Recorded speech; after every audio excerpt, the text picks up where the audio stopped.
आदाब नाजरीन, खैर मकदम है आपका जी सलाम में। और आज का मुद्दा लेकर हाजिर हूं मैं सऊद मोहम्मद खालिद। और आज का मुद्दा है अयोध्या पर सिब्बल की सियासी दलील। दरअसल बाबरी मस्जिद और राम जन्मभूमि तनाजा हिंदुस्तान की तारीख का एक ऐसा मुकदमा जिसके फैसले के इंतजार में शायद इंतजार भी बैठा हुआ है। सदियों से फैसले की उम्मीद में बैठी अयोध्या के हाथ इस बार भी इंतजार आया। सुप्रीम कोर्ट में शुरू हुई बाबरी मस्जिद और राम जन्मभूमि तनाजे की सुनवाई एक बार फिर से टल गई और अदालत ने मामले की सुनवाई अगले साल फरवरी तक टाल दी है। लेकिन सवाल यह है कि अदालत के अंदर भी अयोध्या तनाजे पर क्या सियासत हो रही है। सवालों का यह कहना है कि सुन्नी वक्फ बोर्ड के वकील कपिल सिब्बल का बयान इसकी तस्दीक शायद करता है। अगर कपिल सिब्बल की दलील से देखा जाए तो यह कहा जा सकता है कि ऐसे में फिर अयोध्या तनाजे पर फैसला मुश्किल नजर आता है, क्योंकि अगर एक बार मैनिफेस्टो में राम मंदिर का जिक्र है तो क्या अगली बार नहीं होगा। इन्हीं सवालों के साथ शुरू करते हैं आज का मुद्दा।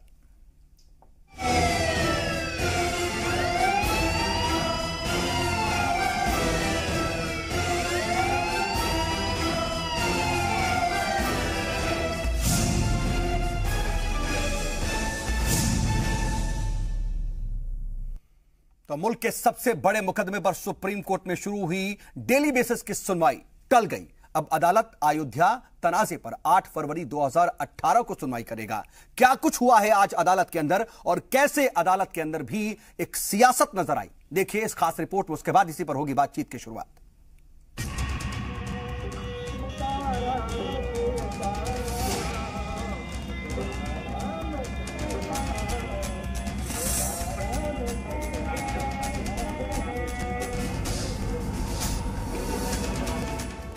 सदी के सबसे बड़े फैसले अयोध्या मामले पर मुल्क की सबसे बड़ी अदालत में आज शुरू हुई समाअत एक बार फिर टल गई है।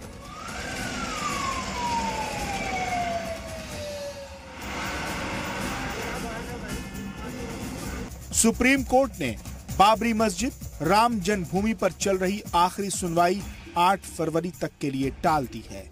अदालत ने सभी फरीकों से अपने सारे दस्तावेजों को जमा करने को कहा है। साथ ही अदालत ने साफ किया कि दस्तावेजों की बुनियाद पर आगे से समाअत नहीं टाली जाएगी। कोर्ट में प्रोसीडिंग्स हुई, जो मॉडलिटीज तय होना होती हैं वो हुई और अल्टीमेटली जो कोर्ट ने ऑर्डर पास किया और उसमें कहा कि कुछ चीजें जो कमी है पूरी कर ली जाए और उसके बाद 8 फरवरी को बहस की जाए। कपिल सिब्बल आर्ग्यू कर रहे थे, उन्होंने मैटर उठाया कि अभी तक ये जितनी बातें उठाई हैं जो कोर्ट के रिकॉर्ड में आ गई हैं वही है। तो कोर्ट का ऑर्डर जब आ जाएगा तभी पता चलेगा। कोर्ट शिया वक्फ बोर्ड का दावा है कि उनको शिया वक्फ बोर्ड की रिक्वेस्ट किया था लेकिन उनका कुछ सुना नहीं किया। आइंदा जब कभी होगा देखा जाएगा। अदालत का काम है कि जो है पेपरों पे चलती है। संविधान जो है ये कानून जो है कोई आस्था नहीं मानता, सान जो है कानून मानता है, जो है पेपर मांगता है, सबूत मांगता है। तो सबूत जो है जब उसको मिल जाएगा तो वो जैसा वो दिखेगा वैसा अपना काम करेगा। हम उस पर सहमत हैं ऊपर, क्योंकि तारीख तो पढ़ती रहती, कोई नई बात नहीं। जहाँ मुकदमा चलता है तहाँ तारीख जो है बढ़ती रहती है। अदालत के समझ में जब आएगा वो अपना काम करेगा। इन सब के बीच अयोध्या पर चल रही सुप्रीम कोर्ट में सुनवाई के दौरान एक नई बात निकलकर सामने आई। सुन्नी वक्फ बोर्ड के वकील कपिल सिब्बल ने अदालत से अयोध्या पर सुनवाई को 2019 तक टालने की अपील की।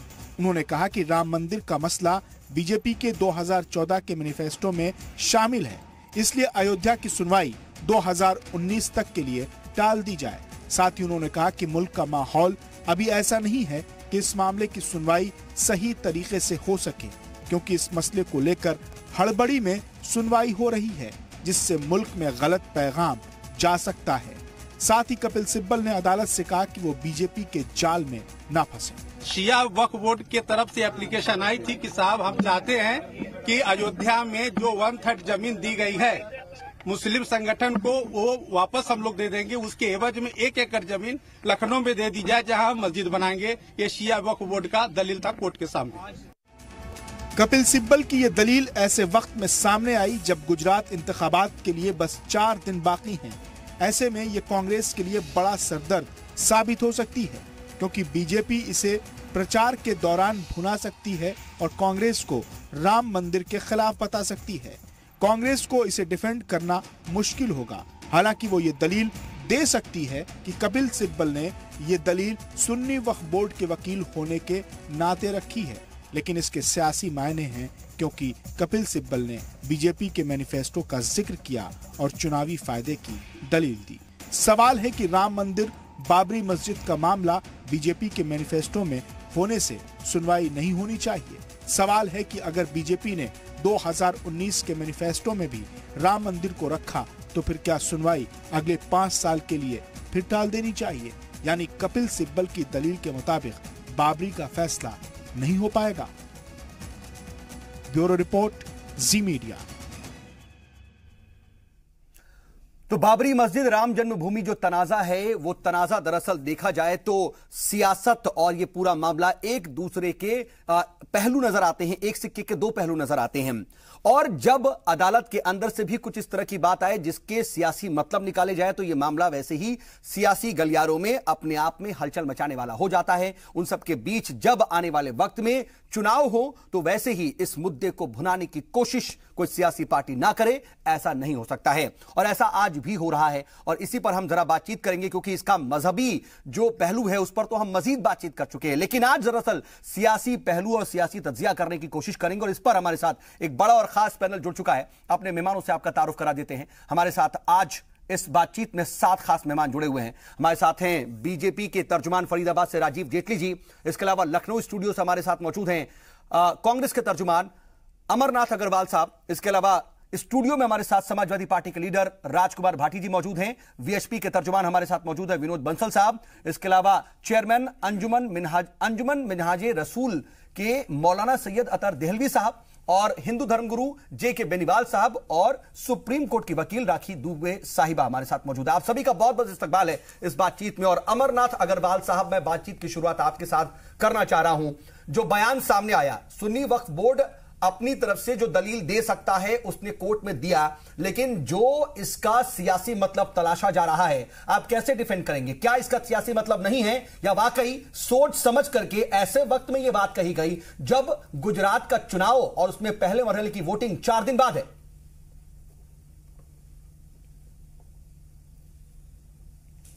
अग्रवाल साहब, जहां तक बात सियासत की है, जब हाँ मैं आपसे बता रहा हूं सऊद साहब, जब सियासत की कोई इसमें बात नहीं है, कोर्ट में सुप्रीम कोर्ट में मुकदमा है। अब सुप्रीम कोर्ट में मुकदमा है तो वहां क्या दलीलें उठेंगी, किस तरफ किस पक्ष के वकील क्या बात कहेंगे, सब दोनों पक्ष हैं, दोनों पक्ष के वकील अपनी अपनी बात वहां रखेंगे और उन्होंने रखी। इसमें सियासी बातें जो हो रही हैं वो बीएसपी की तरफ से हुई। मुकदमा 1885 से चल रहा है निर्मोही अखाड़े का, आज कोई मुकदमा नहीं था ये, इसलिए इसमें किसी भी पक्ष का इन्वॉल्वमेंट जो राजनीतिक लाभ उठाना चाहता हो, अगर उसके बाद भी उनकी मंशा हो कि वहां क्या होना है, हल निकले, हल नहीं निकलने की मंशा है, आपने पूरे पेपर्स आज सबमिट नहीं किए, करने चाहिए थे सरकार को, जिसकी वजह से डेट डिफर हुई, अब फरवरी में जाएगी। ठीक है अग्रवाल साहब, मैं एक सवाल पूछना चाहता हूं। तमाम मुल्क के सियासी तज्जियाकार ये कहते हैं, सियासी तज्जियाकार जो पॉलिटिकल एनालिस्ट है ये कहते हैं, गाहे बगाहे कहते रहे हैं कि कांग्रेस को सेल्फ गोल करने की आदत है और उसको दुश्मनों की जरूरत नहीं। क्या एक सेल्फ गोल ये भी नहीं है?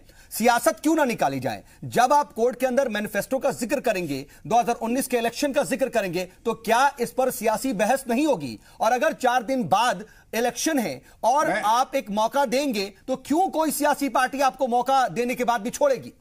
कांग्रेस का पूर्व मंत्री रहा है। मैं सही साहब मेरा जवाब आप इस पे ले लें। आपने बड़ा अहम सवाल उठाया है। बिल्कुल जवाब ही जा रहा हूं सर। आपने बड़ा अहम सवाल उठाया है, मेरा जवाब आप ले लें।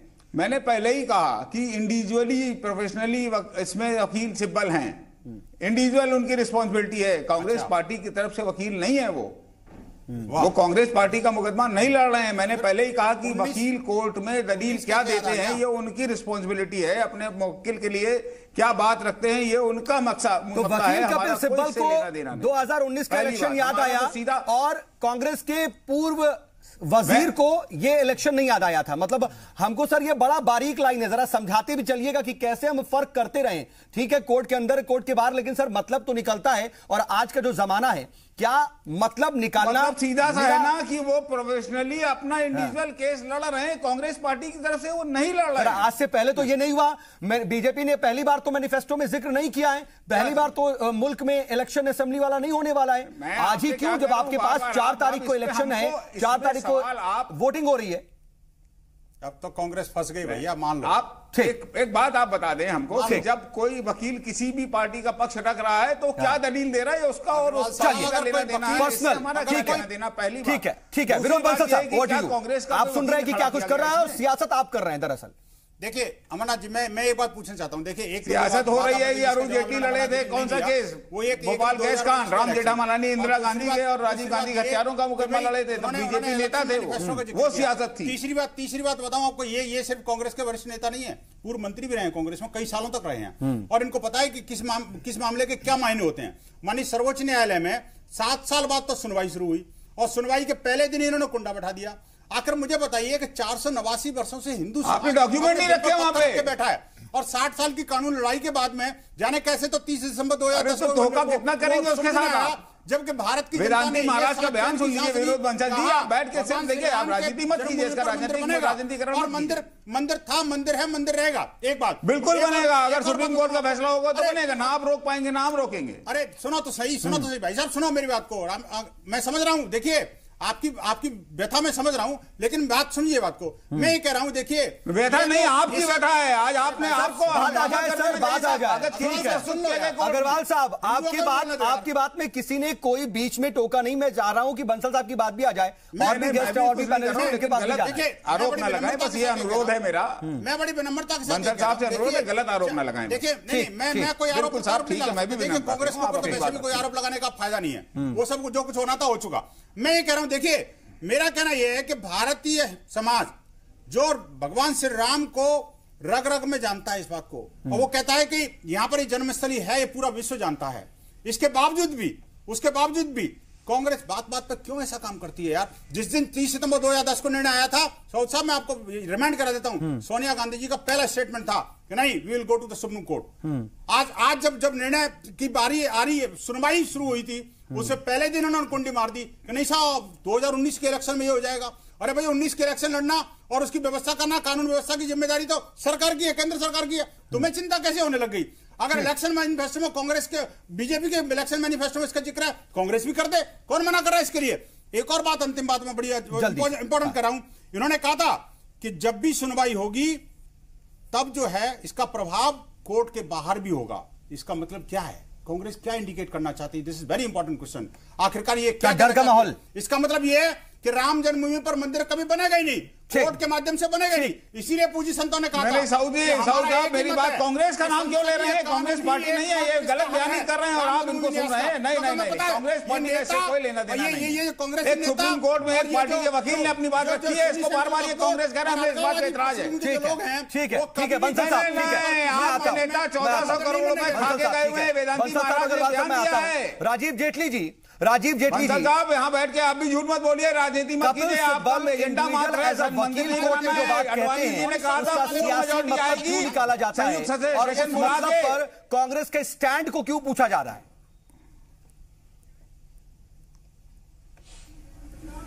देखिए, पहली बात तो ये स्पष्ट करना चाहता हूं कि कपिल सिब्बल जी कांग्रेस के एक वरिष्ठ नेता हैं। वक्त पे वो जो केस लड़ते हैं उसमें कांग्रेस की मंशा इसलिए साफ होती है। देखिए, पहले एक रोहिंग्या मुसलमानों के ऊपर भी कपिल सिब्बल जी ने लड़ाई लड़ी और उन्होंने कहा कि उन्हें यहाँ विस्थापित करना चाहिए। अब राहुल गांधी जी ने एक नकली चोला पहना हुआ है, 10-15 दिन रह गए हैं बाकी के। वो नकली चोला अगर वो 15 दिन बाद की डेट लेते तो शायद इनका असली चेहरा उजागर हो जाता। तो इन्हें वक्त चाहिए था कि थोड़ा लंबी डेट दे ली जाए ताकि राहुल गांधी पर इल्जाम ना लगे कि वो जो कपड़ों के ऊपर जनेऊ पहन के घूम रहे हैं गुजरात में या मंदिर जा रहे हैं, उन पर ये इल्जाम ना लगे कि आप असल में ये नाटक कर रहे हैं, ये झूठा जो फ्रेम जनता के साथ कर रहे हैं वो जनता के सामने आ जाएगा। लेकिन इससे भी पीछे चले जाइए, इससे भी पीछे चले जाइए, आप इस कांग्रेस के इतिहास देखिए। ये तुष्टिकरण की राजनीति का शाहबानो केस में राजीव गांधी जी पार्लियामेंट के अंदर बिल लाते हैं। आज कपिल सिब्बल जी उनका नुमाइंदा बन के मंदिर का निर्माण में बाधा बनते हैं। उससे पहले नहीं, एज अ वकील उनको क्या अपनी बात रखने का हक नहीं है राजीव जेटली जी? एज अ वकील सुन्नी वक्फ बोर्ड के वकील की हैसियत से क्या वो अपनी दलील नहीं रख सकते? वो मुवक्किल आप नहीं, कहाँ क्या बहस कर रहे हैं? सरकार पेपर नहीं प्रोड्यूस कर रही है। राहुल गांधी ने इसकी आप बात बता दें, आप इसका एक बेहतर तरीका, इसका बताइए आप। हाँ, इसका एक बेहतर इसको लेट मैं बता रहा हूँ जल्दी से राजीव जेटली जी, राहुल गांधी जी अपने सुन तो लीजिए, अरे सुन तो लीजिए। राहुल गांधी जी अपने मंच से ऐलान कर दें कि हम भी राहुल गांधी के चोले से परेशान हो गया, क्या तकलीफ है उनको, अपना स्टैंड तो क्लियर करें। स्टैंड क्लियर करने की बात तकलीफ है। हम कहते हैं, अरे भाई हम कहते हैं मैं आता हूं आपको चाहिए आप बताइए कहां सुप्रीम कोर्ट के आदेश से बगैर मंदिर बनाने को तैयार हैं आप? ठीक है राजीव जेटली जी, हमारे बगैर मंदिर बनाने को तैयार है। मैं थोड़ी देर में आ रहा हूँ। में जो जंग लड़ रहे हैं वो मंदिर के निर्माण के लिए लड़ रहे हैं। कोई वकील वहां क्या कहता है उसके आप रिस्पॉन्सिबल नहीं होंगे। करने वाली आप आदेश के बगैर मंदिर बनाने को तैयार है कि नहीं है? आज कोर्ट में पूरे कागजात क्यों नहीं प्रस्तुत किए गए? किसने नहीं किए, किसने पेश नहीं किया, ये मैं जानना चाहता हूँ। आखिरकार कौन था कल्प्रिट जिसने कोर्ट में पूरे कागज पेश नहीं किए थे? रामलाला विराजमान की तरफ से सारे पेपर पेश किए गए थे, सारे कागजों का ट्रांसलेशन पेश किया गया था। आखिरकार वो कपिल सिब्बल, का कैसे मुवक्किल है कि वो पेपर नहीं पेश कर सके?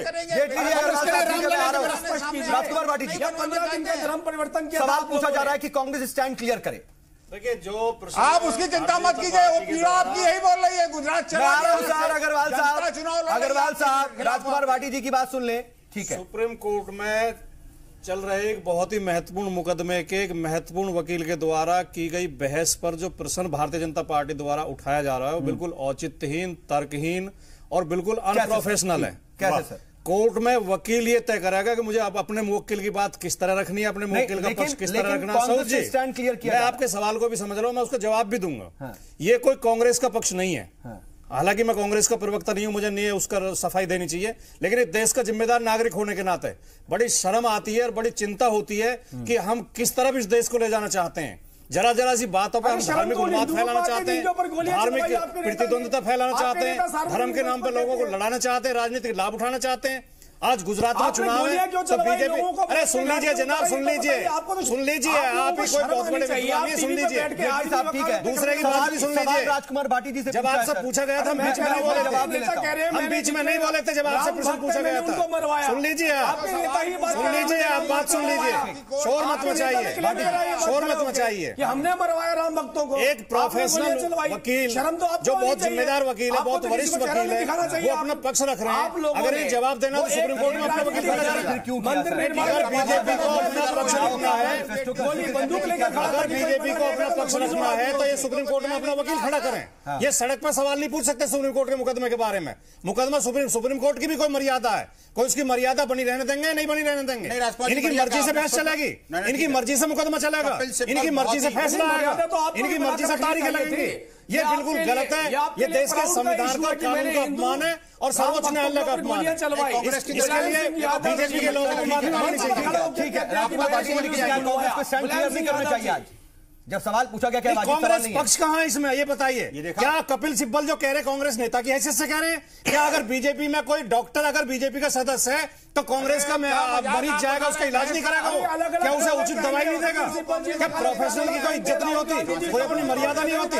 इनके डॉक्टर महेश शर्मा केंद्रीय मंत्री हैं, उनकी अस्पताल या नोएडा में है, क्या मैं जाऊंगा तो मेरा इलाज नहीं करेंगे वो?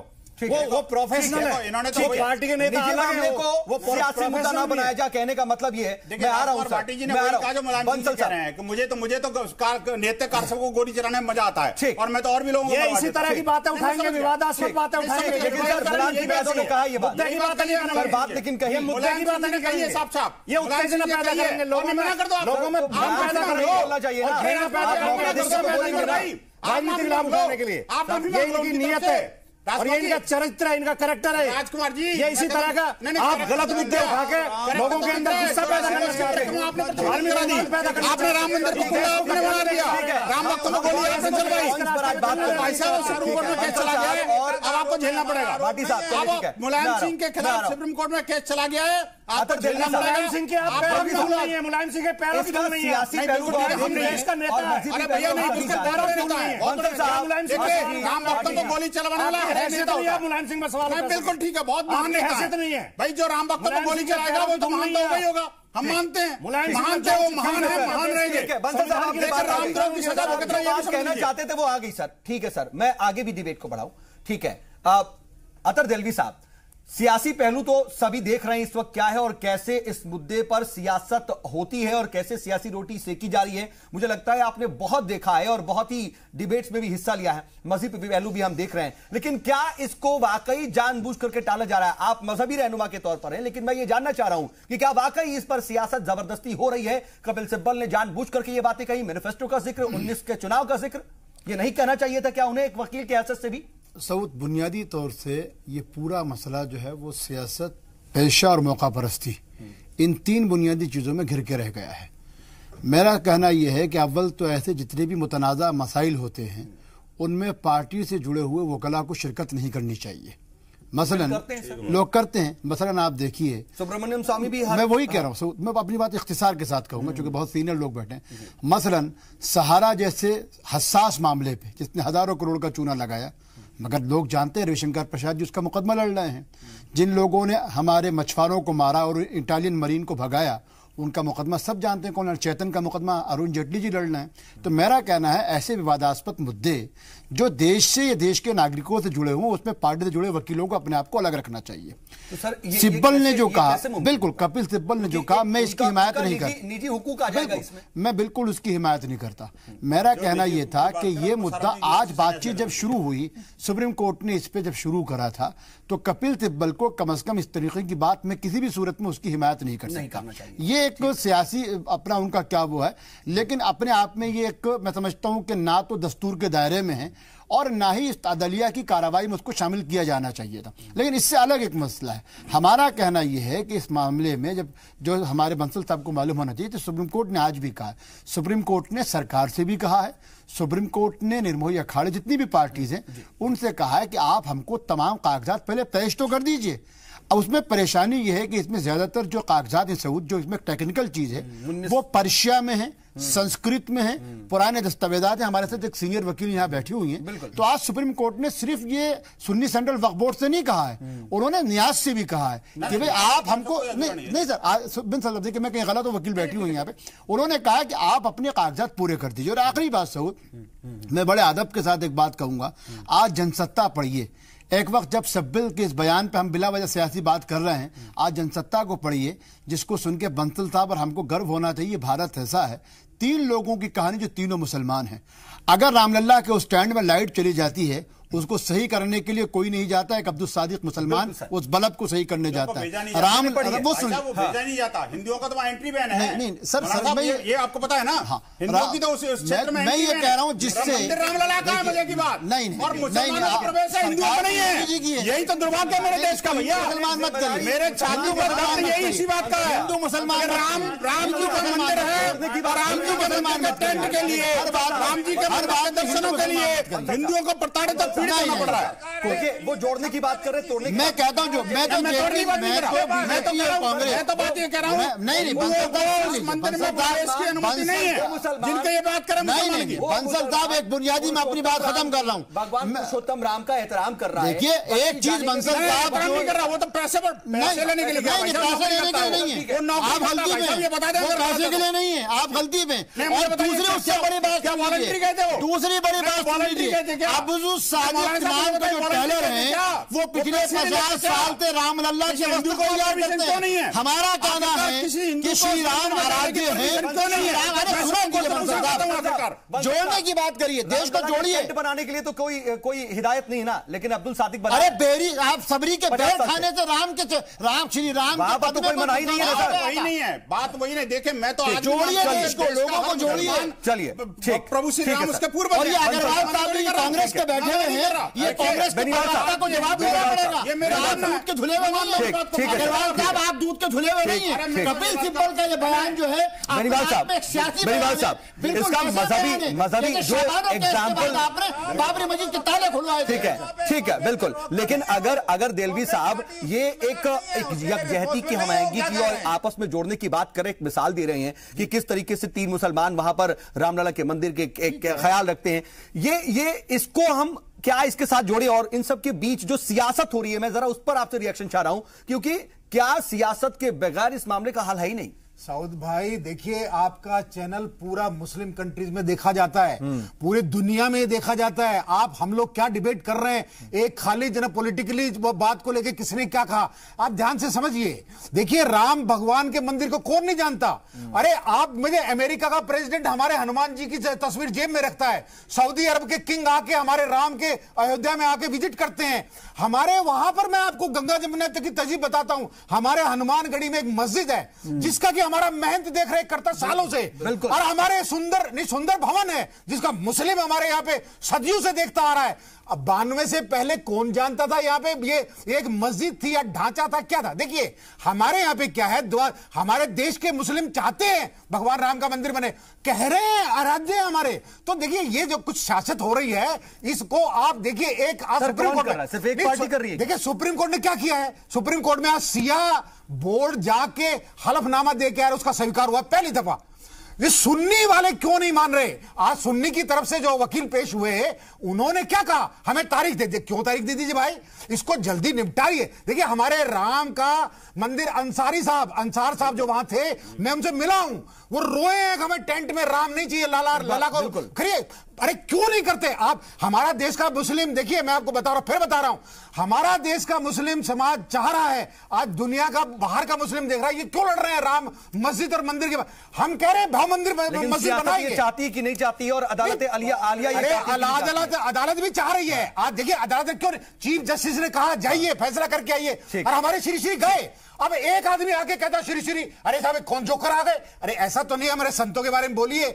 आप एक जने होके नाम मौलाना, नाम कोई भी इमाम नहीं, अगर मौलाना भी है तो कोई किसी को कहेंगे कि इस तरह की बात करें। आज देखिए आज और उसको किसी ने भी एक्सेप्ट किया। हमारे दहलवी साहब ने कहा मैं इनके साथ हूं, आप मस्जिद का चलिए और जहां भी देश के अंदर करिए, उस मस्जिद को बनाइए, राम का छोटा सा ब्रेक वहां बनेगा, आप भी हमारे साथ। एक छोटा सा ब्रेक ले रहे हैं, ब्रेक के बाद हम वापस लौटते हैं और बातचीत को यहीं से आगे बढ़ाते हैं।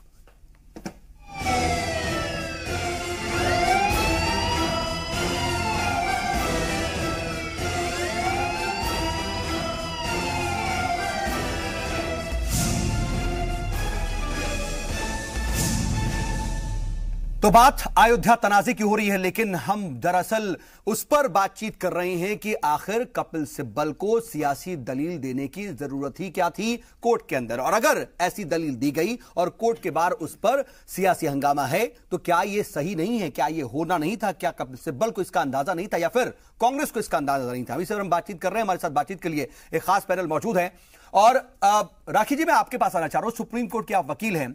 एक वकील, भले ही वो किसी भी सियासी पार्टी से जुड़ा हुआ है, भले ही किसी सियासी पार्टी से जुड़ा हुआ वजीर रहा हो, लेकिन अब अगर वकील की हैसियत से कोर्ट में अपनी दलील देता है तो उसका सियासी मतलब निकालना कहां तक नजर आता है आपको? ठीक है, नहीं ठीक है?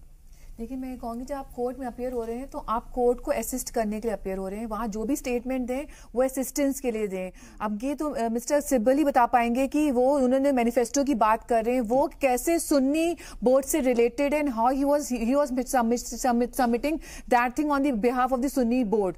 तो ये चीज है कि आप जब भी ऑफिसर ऑफ द कोर्ट हैं तो आप कुछ भी बोलें तो यू ओवर रिस्पॉन्सिबिलिटी कि आप वो स्टेटमेंट दीजिए जो आपके क्लाइंट जिसको रिप्रेजेंट कर रहे हैं। करना पड़ा है कपिल सिब्बल को इन दलीलों से, क्योंकि कोर्ट को समझ में आया कि जो वो स्टेटमेंट प्रेजेंट कर रहे हैं वो एक सुन्नी बोर्ड के बिहाफ में नहीं है और वो एक पॉलिटिकल स्टेटमेंट मेकर। कोर्ट को लगा शायद इसी वजह से कोर्ट ने भी उनको वार्न किया, काफी अच्छे से उनको बारी माफी मांगनी पड़ी थी। तो मेरे ख्याल से एक रिस्पॉन्सिबल सीनियर काउंसिल्स को इस तरीके के स्टेटमेंट्स नहीं देने चाहिए एंड आपको रिलेवेंट स्टेटमेंट जो कि डायरेक्टली केस से हम क्या माने मैम, आप इसकी टेक्निकलिटीज को ज्यादा बेहतर समझती हैं कि कपिल सिब्बल ने यह दलील दी, सिर्फ इस दलील की वजह से 8 फरवरी तक सुनवाई टली, या फिर जो टेक्निकलिटीज दूसरी नजर आई कि दस्तावेज का जो ट्रांसलेशन नहीं हुआ, हम ग्राउंड क्या माने? अदालत ने जो भी अभी अपना एडजर्नमेंट इस बेसिस पे कोर्ट कभी भी नहीं ग्रांट करेगी। एंड कहते हैं, मैं कहूंगी जो हमारे चीफ जस्टिस ऑफ इंडिया है वो पेंडेंसी पूरी खत्म करना चाह रहे हैं। दैट इज द रीजन कि मैटर हियरिंग में भी आया है। उन्होंने सारी ऑल ओवर इंडिया सारी कोर्ट्स को कहा है कि 5 साल और 10 साल के पुराने मैटर्स उन सबको डिस्पोज ऑफ करना है। तो 7 साल पुराना मैटर है जो कि सुप्रीम कोर्ट में पेंडिंग है। इसीलिए उन्होंने इसको कहते एक्सपेडाइट भी करा और डे टू डे बेसिस में हियरिंग में रखा था और लास्ट डेट में सारी पार्टीज को इन्फॉर्म भी कर दिया था कि मैटर को डे टू डे बेसिस में हियरिंग में किया मतलब ये दलील है कि 2019 का चुनाव और फिर ये तमाम बातें शायद इस बेसिस पे नहीं हुआ। नहीं technicality because paper work complete नहीं था, पेजिनेशन नहीं थी, इस वजह से ये आगे फरवरी तक टला मामला नहीं था और इसीलिए कहना पड़ा शायद अदालत को कि पहले कंप्लीट तो कीजिए और नेक्स्ट टाइम कह दिया कि नेक्स्ट टाइम हियरिंग ऐसा कुछ भी लिखना नहीं छोड़ना चाहिए, मैं बर्दाश्त नहीं करेंगे इस तरह की चीजें। मैं एक बार राखी जी से पूछना चाह रहा हूँ कि ये और थोड़ा टेक्निकली बताइए कि जो इन्होंने मांग की कभी नहीं 3 जजों की बेंच नहीं सुनेगी, 5 जजों की बेंच होनी चाहिए। क्या कोई व्यक्ति ऐसा क्वेश्चन कर सकता है और क्या एज अ लॉयर को ये सुप्रीम कोर्ट का एक तरह से असम्मान नहीं है? क्या as a supreme court lawyer किसी के पास क्या इतना हक है कि एक लॉयर के पास एक हक है कि वो ये सुप्रीम कोर्ट के कह सके कि सर 3 जजेस की बेंच नहीं बल्कि 5 जजेस की बेंच को सुनवाई करनी चाहिए? बहुत इंपॉर्टेंट। इसीलिए कोर्ट ने उस टाइम क्लियर कर दिया कि नॉर्मल टाइटल सूट है, इसीलिए कि 3 जजेस की बेंच इज सफिशिएंट। मतलब वकील नहीं कर सकता ये, मैं ये जानना चाह रहा हूं। देखिए मैं आपको बता दे रही हूँ, अगर कोई ऐसा इश्यू हो जो बहुत ही कॉम्प्लेक्स इश्यू हो तो ये अपनी तरफ से कहते हैं लॉयर प्रपोज कर सकता है। अब मानना ना मानना अदालत का एक तरह से माननीय सर्वोच्च न्यायालय का अवमानना नहीं है क्या? ये थोड़ा सा ऐसा नहीं मानना चाहिए कभी आखिरकार इसका मतलब आप 3 जजों का तो कुछ मानते नहीं आप। क्लियर होगी सर, राखी जी की जवाब से क्लियर हो गई वो बात। लेकिन हमारे अग्रवाल साहब ये बताइए कि जिस वक्त राहुल गांधी की ताजपोशी की तैयारियां चल रही हैं, जिस वक्त आपके सामने गुजरात इलेक्शन और हिमाचल के इलेक्शन के रिजल्ट अवेटेड हैं और जिस वक्त आप ये उम्मीद कर रहे हैं कि राहुल गांधी को जीत का तोहफा दिया जाए, 2 बड़े सीनियर लीडर एक के बाद एक 2 दिन के अंदर 2 बड़े ऐसे मौके देते हैं जिससे आपके पास से कहीं ना कहीं पूरा मामला खिंच जाए और आपको बहुत बड़ा डंट लगे। क्या जानबूझकर दिया जा रहा है ये सब? विनाश काले विपरीत बुद्धि, और कुछ नहीं है।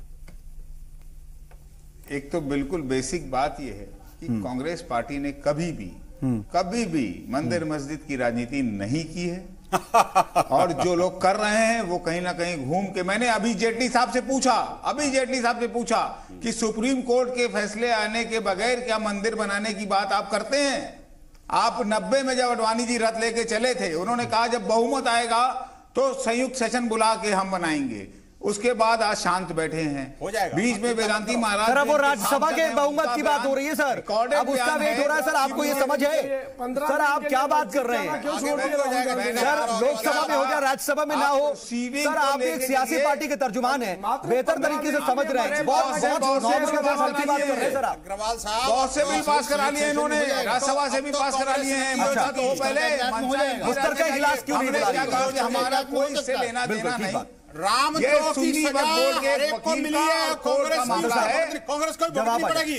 रामद्रोह की सजा। आपका ही सवाल पूछा मैंने बंसल साहब, आपका ही सवाल पूछा बंसल साहब, मैंने बहुत टेक्निकल सवाल पूछा है। सर गोल कर रहा है कांग्रेस।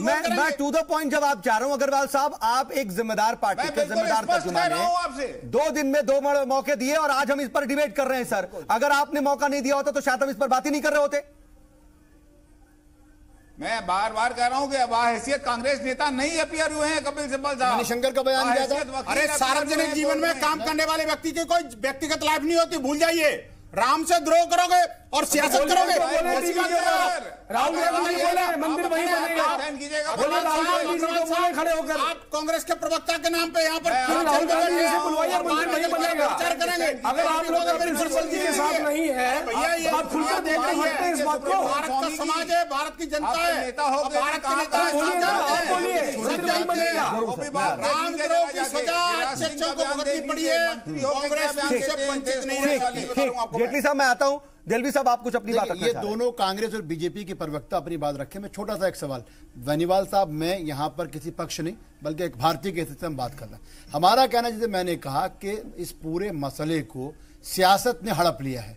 मैं एक बात कहता हूं, बंसल साहब मेरे बड़े अच्छे, मैं समझता हूं कि प्रवक्ता हैं, हम उनके बड़ा सम्मान कर। मैं एक बात पूछता हूं, रामद्रोह की जब हम विद्रोह की बात करते हैं तो मुझको बताइए कि एक तरफ राम लल्ला आएंगे मंदिर वहीं बनाने का नारा देने वाले, जब कल्याण सिंह को सियासत की जरूरत पड़ती है तो रामलला को छोड़ के कार सेवकों के साथ गोली चलाने वाले के साथ क्यों चले गए थे? साक्षी महाराज ने क्यों राम से विद्रोह कर लिया था? तो जी सुन लीजिए, पहले सुन लीजिए। हमारा कहना यह है, लिब्राहन कमीशन के नाम पे, रामलला के नाम पे पूरी रथ यात्रा चलाने वाले अडवाणी जी का हाल क्या किया गया? हमारा कहना है राम सबके लिए आराध्य, इस पे किसी को इनकार नहीं है, परंतु बीजेपी और कांग्रेस ये तो साफ कर दें कि मंदिर तो बनेगा। एक तरफ हमारे जेटली साहब कह रहे हैं सौगंध खाते हैं मंदिर वही बनाए, भैया मुश्तरका इजलास लेके आ जाइए, सुप्रीम कोर्ट में आप ये दलील दे दीजिए सरकार की तरफ, जिस तरह ट्रिपल तलाक में आप इंटरवीन हुए थे जो आपका अधिकार नहीं था, इसी तरीके से अगर इस सरकार में थोड़ा बहुत भी श्री राम के लिए सम्मान है, इंटरवीन करें और कहें कि हमारा ये है तो कर दीजिए। बंसल साहब बहुत टेक्निकल पॉइंट है, मैं इसका जवाब क्या रहा हूँ, मैं जवाब लेकर के आ रहा हूँ, बीजेपी चली जाए, इंटरवीन कर दे। और बंसल साहब देखिए, जो सवाल पूछा उसका जवाब मैं चाह रहा हूं सर, सवाल का जवाब नहीं आ रहा है। आप कॉमन सेशन क्यों नहीं बुला रहे हैं, संयुक्त इजलास क्यों नहीं बुला रहे हैं, उसको लेकर के क्या कुव्वते इरादी गवर्नमेंट की नहीं है? वीएचपी तो 70% तैयारी कर चुकी है सर अयोध्या में, आप क्यों नहीं दबाव बना रहे? ऑर्डिनेंस ले आइए, जीएसटी की तरह, नोटबंदी की तरह। बंसल साहब आपसे ही सवाल है सर, और आपको साबित करना है कि आपने लड़ाई जो लड़ी है वो रामलला के लिए सही लड़ाई लड़ी है। देखिए, मुझसे प्रश्न है तो मुझे लगता है कहीं ना कहीं आप रॉन्ग नंबर डायल कर रहे हैं। आपने कहा कि भाई आप क्यों नहीं ला रहे, आप क्यों नहीं ला रहे। अगर मैं सांसद होता निश्चित रूप से मैं यहाँ आने से पहले मैंने इसीलिए बोला सर आप क्यों नहीं दबाव बना रहे हैं सर? आप 70% तैयारी कर चुके हैं। मैं राजीव जेटली से पूछूंगा, राजीव जेटली जी हमारे साथ हैं, लेकिन मैं आपसे भी आपकी भूमिका के हिसाब से, आपके किरदार के हिसाब से पूछूंगा। देखिए, विश्व हिंदू परिषद के लिए हर एक राजनेता सम्माननीय है, और विश्व हिंदू परिषद ने राम जन्मभूमि के लिए जितने भी आंदोलन किए हैं, हर राजनेता को पत्र भेजा हमने, हर राजनेता को इनवाइट किया, लेकिन दुर्भाग्य इस देश का है कि साथ आते ही बीजेपी वाले ही हैं, वो भी फायदा उठा ले जाते हैं। मैं मना नहीं कर रहा इस बात के लिए, लेकिन मैं अभी भी कह रहा हूं, जो रामद्रोह करेगा उसकी सजा भुगतनी पड़ेगी। जो राम भक्ति ठीक है, राजीव जेटली जी यही सवाल मेरा आपसे, जो अतर देलवी साहब सवाल उठा रहे हैं उसका जवाब आपके पास क्या? परीक्षा की घड़ी है दोनों दलों की, बता रहा हूं आपको मैं, अभी भी परीक्षा की घड़ी दोनों दलों की, जो उनको उचित लगे वो करें। सीधा कह रहा हूं सबको, सारे दलों की यही परीक्षा की घड़ी है। देखो मुलायम सिंह ने जो किया, यहाँ पर यहीं पर थोड़ा वीएचपी जो है ना, जब आइन की बात आती है तो थोड़ा बैकफुट पर आती है। यादव ने किया वो उसका फल वो भुगत रहे हैं। ये सारे लंबी फहरिस्त है। सर अभी आपने कहा साक्षी महाराज को भी जो है भुगतना पड़ेगा, लेकिन सर आज वो आपको पता है कि वो क्या है और किस पोजीशन पर है? जो रामद्रोह करेगा उसकी सजा उसको भुगतनी पड़ेगी। सर ठीक है, कहीं ना कहीं आपका जो सॉफ्ट अप्रोच है सर वो सबको पता है कि क्या है, लेकिन मैं जरा सा जेटली साहब से जवाब ले लूं। राजीव जेटली जी,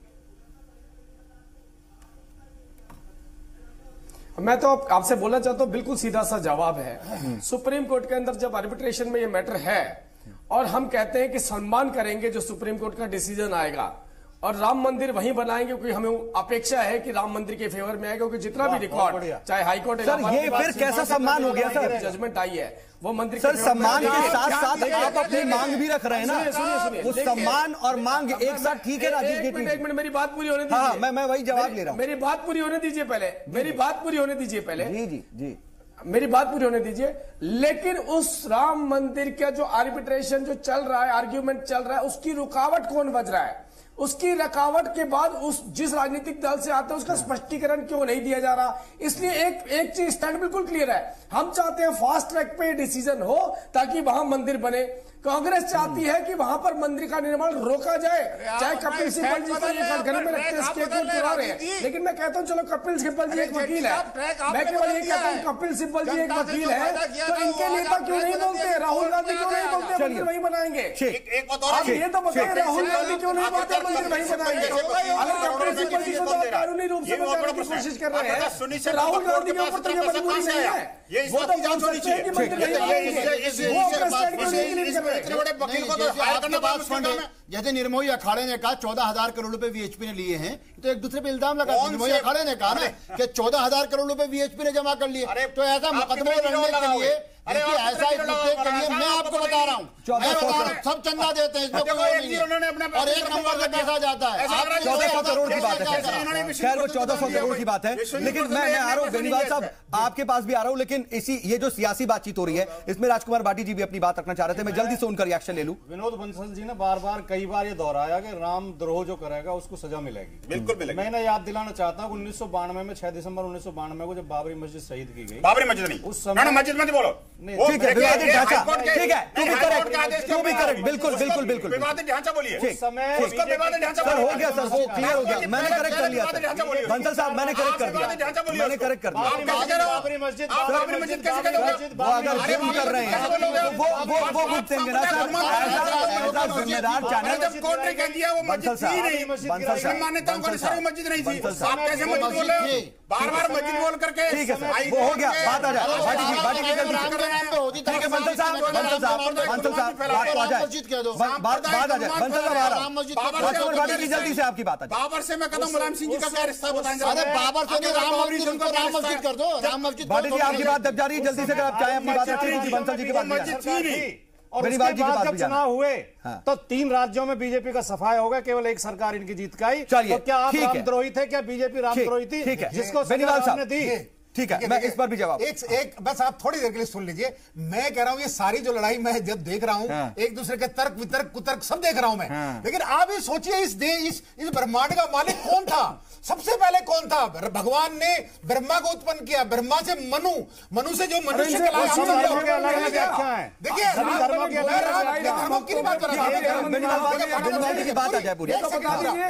मनु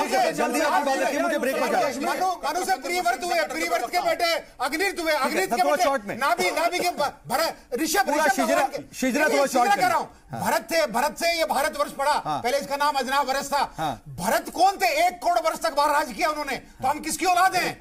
अरे सारे 1 करोड़ वर्ष तक राज किया भरत ने, जो ऋषभ भगवान के बेटे थे। अरे नहीं, अंधविश्वास नहीं है। राम भी अंधविश्वास को ले जाना चाहते हैं साहब, राम भी अंधविश्वास हो गया। आप मरने के बाद कहाँ जाते हैं? मरने के बाद कौन जाता है? कहाँ जाता है? अरे नहीं, अंधविश्वास नहीं। यही तो हम इसके टेक्निकल पहलू पर जा रहे हैं, आध्यात्मिक पहलू, इसके आध्यात्मिक पहलू पर हम जा ही नहीं रहे हैं। जानते नहीं, भगवान को नाम जानते नहीं। हमें एक और ब्रेक पर जाना है, ब्रेक से लौटते हैं, उसके बाद इस बातचीत को हम यहीं से आगे बढ़ाते हैं।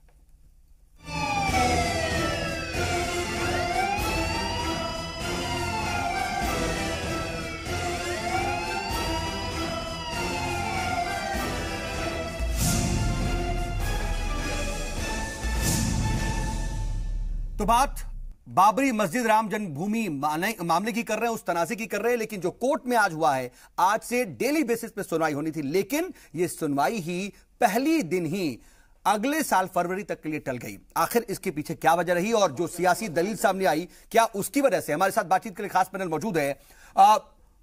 अमरनाथ अग्रवाल साहब, जी बंसल साहब मैं आ रहा हूं आपके पास।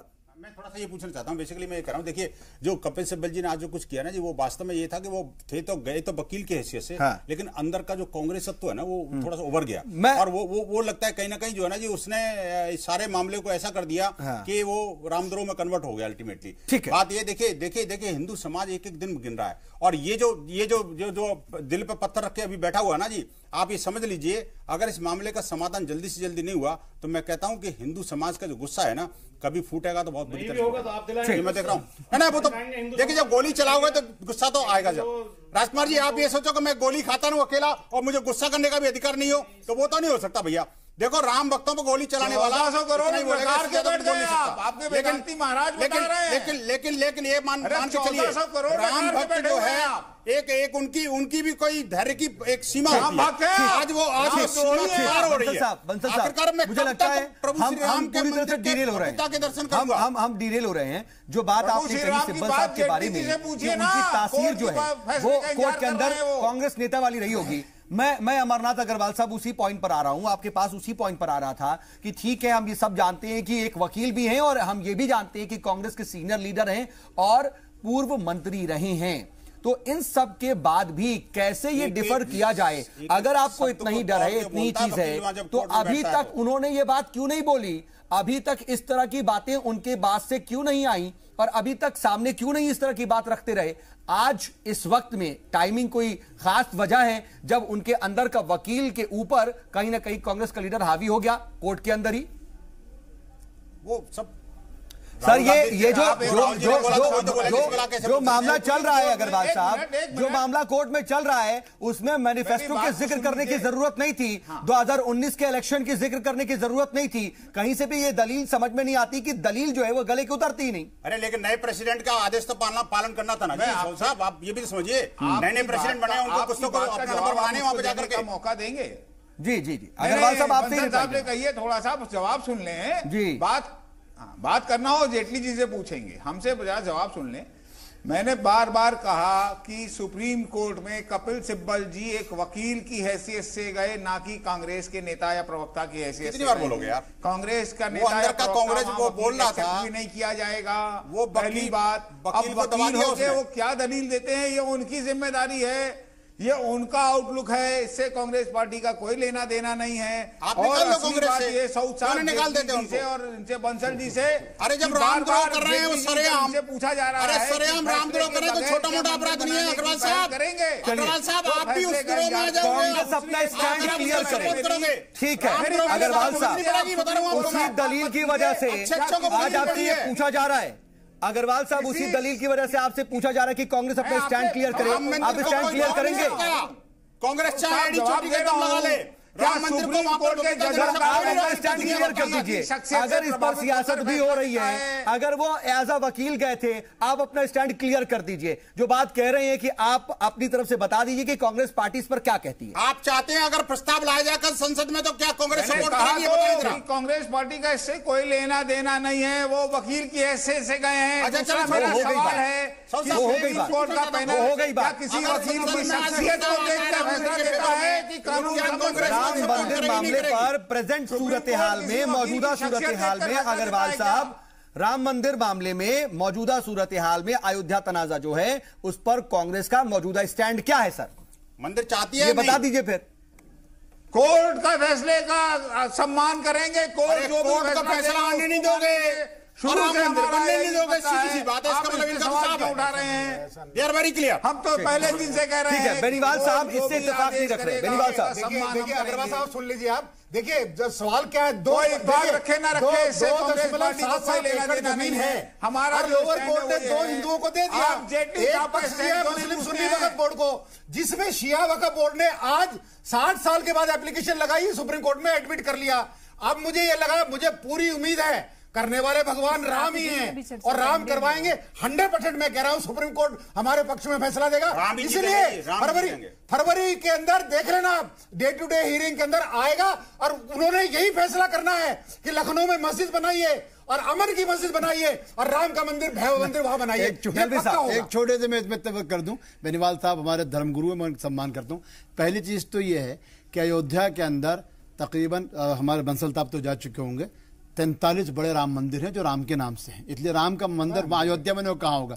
दूसरा उनको मालूम होना चाहिए इसी तरीके से 16 मस्जिदें भी हैं और सब जगह नमाज होती है। हमारा कहना यह है श्री राम अयोध्या, जैसे सरजू अयोध्या में ऐसे भगवान श्री राम का मंदिर भी वहीं हो, कभी कुछ नहीं किया गया। सिर्फ इतना है कि इसके 2 मसले हैं, या तो कोर्ट के बाहर फरीकीन जो हैं वो बैठ के हल कर लें या सुप्रीम कोर्ट के इसके ऊपर रख दें। यहाँ बीजेपी और कांग्रेस दोनों सियासत कर रही है, वो कहते हैं फैसला आने दीजिए, ये कहते हैं कि सौगंध खाते राम के मंदिर वहीं बनाएंगे। इसलिए सियासत मत की। अगर आपने सुन लीजिए, मैं आपसे कह रहा हूं, मैं कह रहा हूं अगर सुप्रीम कोर्ट पे आस्था नहीं है, सुप्रीम कोर्ट पे आस्था नहीं है आपकी, तो बीजेपी अपने मैनिफेस्टो की बात पूरी करे, मुश्तरका इजलास पार्लियामेंट का बुलाए, कांग्रेस की जरूरत भी नहीं है और राज्यसभा में भी बना दे। ठीक है, फाइनल कमेंट राजीव जेटली जी आपका। बंसल साहब विरोध नहीं, आप दबाव डालिए ना जेटली जी के ऊपर। नहीं, हमारी वकील साहब बैठे, उनको मालूम होगा इस मुद्दे पे। जेटली जी इस पर जवाब आपका सर, बहुत शॉर्ट में चाहूंगा।